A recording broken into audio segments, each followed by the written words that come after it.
حضور علیہ السلام نے فرمایا جب اللہ تعالیٰ نے زمین کو پیدا کیا تو زمین ہلنے لگی، اللہ نے پہاڑوں کو میخیں بنا کر قلعے بنا کر زمین میں لگا دیا تو زمین ٹھہر گئی۔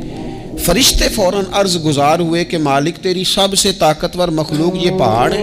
فرمایا نہیں، لوہا جو ہے نا وہ پہاڑوں سے بھی طاقتور ہے، کیونکہ لوہا پہاڑ کو کاٹ دیتا ہے۔ یا اللہ پھر لوہا سب سے طاقتور ہے؟ فرمایا نہیں، آگ اس سے بھی طاقتور ہے۔ کیا آگ سب سے طاقتور ہے؟ تو فرمایا نہیں، پانی بھی ہے۔ کیا پانی طاقتور ہے؟ فرمایا ہوا بھی ہے، جو پانی کا رخ پھیر دیتی ہے۔ مسلمانوں خدا را اس سے بڑا ذوق نہیں ملے گا۔ میں طاقتور ہونے کا طریقہ بتا رہا ہوں۔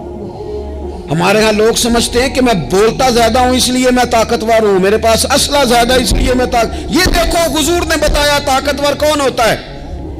یا رسول اللہ پتھر پہاڑ طاقتور ہے؟ تو فرمایا نہیں، ان پر تو لوہا ہے، لوہا طاقتور ہے، نہیں اس پر تو آگ ہے، آگ طاقتور ہے، نہیں اس پر تو پانی ہے، پانی طاقتور، اس پر تو ہوا ہے۔ تو حضور پھر مہربانی کریں بتائیں طاقتور کون ہے؟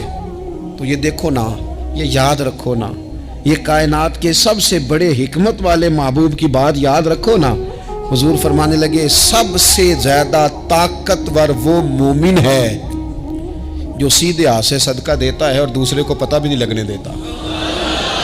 اس ہاتھ سے صدقہ دیا اور اس ہاتھ کو پتہ، جس میں یہ اخلاقی طاقت آ جائے نا کہ اللہ کے راستے میں دے کر پھر اسے چھپانا آ جائے، بڑا طاقتور آدمی۔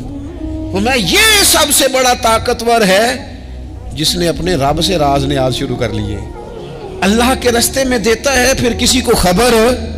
یہ کون سی طاقت ہے؟ یہ روحانی طاقت ہے، یہ اخلاقی طاقت ہے، یہ کردار کی طاقت، یہ سوچوں کی طاقت ہے، یہ آپ کے مزاج کے بلند ہونے کی طاقت ہے۔